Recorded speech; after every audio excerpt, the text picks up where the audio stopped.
Good Friday afternoon to you, or whatever time or day it is when you're watching this. I want to share with you about a book that has completely changed my life when I read it years ago. This book has got probably a lot more negative ideas, perspectives on it than it does positive. And I say that because there's probably more negative beliefs in the world about money than there actually is positive. And in my opinion, it's because there's scripture in the Bible about money that is misunderstood. Most of you know that, a lot of you don't. And so the book is called Think and Grow Rich. You've heard me talk about the power of our mind. You've probably heard several people talk about this. And I cannot stress to you enough that all of the energy that you put in your mind will control your life completely. Isn't it fascinating how, and I'm sure most of you know someone like this, isn't it fascinating how people can still go to church and know the Bible front to back?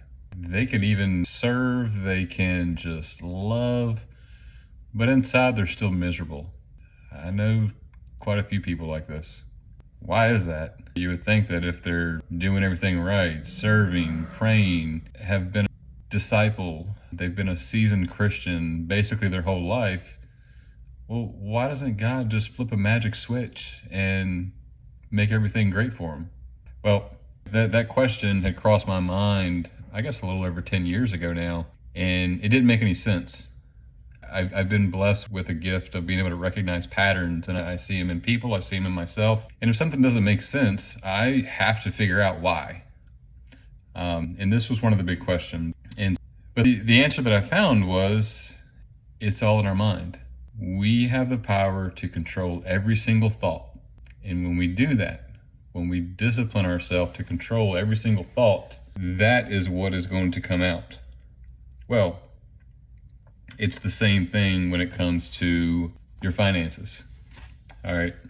Now, this is just one small part of it. So the first thing we have to do is we have to first understand that it's actually okay to have money. You can do a lot of great things when you have money. If you're already a good-hearted person and you love to help people, this is going to allow you to help people even more.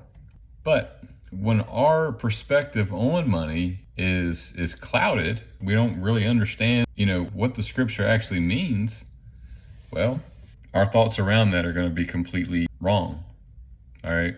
I've always been a giver.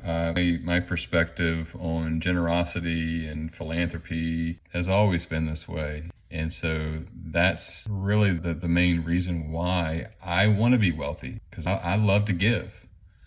I could go on and on about that. The world is full of people that are actually real victims.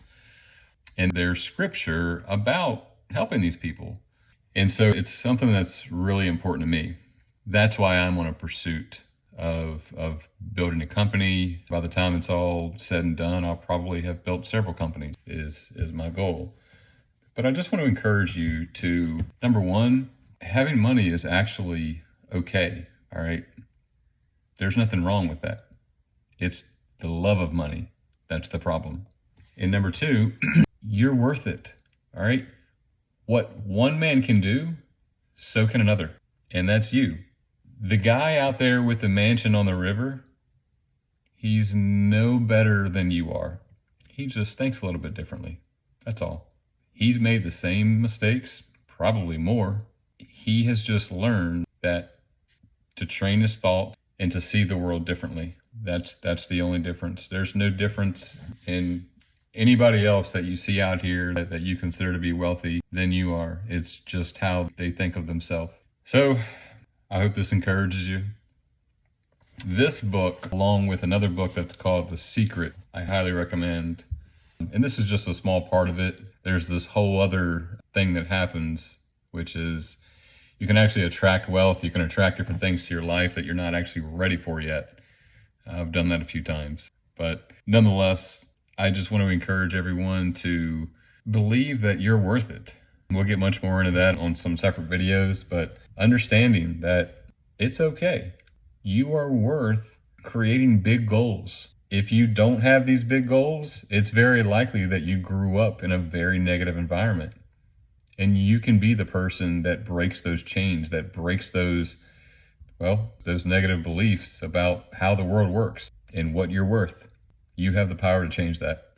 Thanks for watching.